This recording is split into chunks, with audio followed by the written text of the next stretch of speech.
sit alone and watch a clock tick. I don't wanna stare at the moon, become romantic. I don't wanna sit alone and watch a clock tick. I don't wanna stare at the moon, become romantic.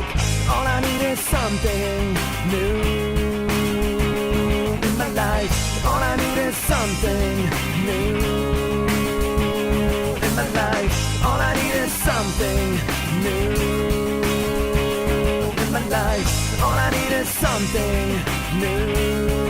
The Rebel is my favorite kite just because it's really intuitive in the way that it turns and depowers, and feeling connected to your kite and in sync with what it's doing when you're surfing a wave or jumping or just riding for that matter is pretty much the best thing you can look for in a freeride kite.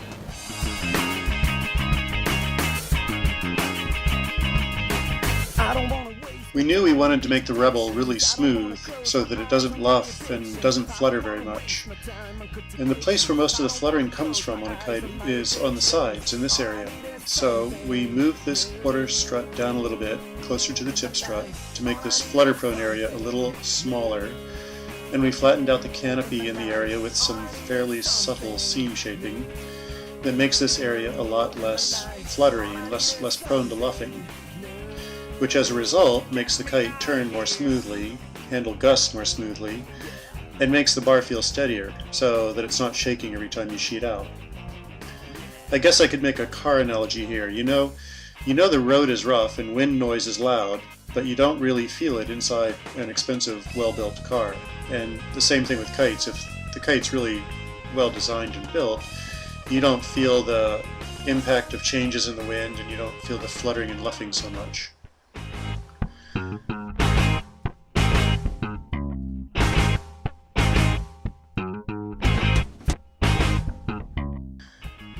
Another thing we've done with the new Rebel is gone to a more square tip, what we're calling the adaptive tip. And this includes an adjustable backline bridle. This gives us a little more adjustability for bar feel and turning speed. So if you want a harder bar feel, you can adjust the backline like this, using the lower knot.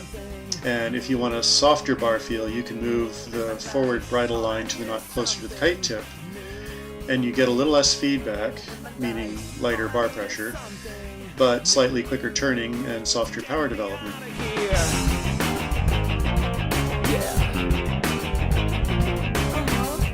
I think pro riders in general usually like the harder sheeting force setting just because it allows you to feel more connected to the kite, whereas free riders usually enjoy the softer sheeting force setting just because it's a bit more comfortable.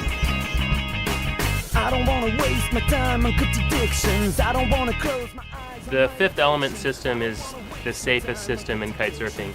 It allows me to launch in some super sketchy places where I would never launch with four lines. In my life, all I need is something new. In my life, all I need is something new. In my life, all I need is something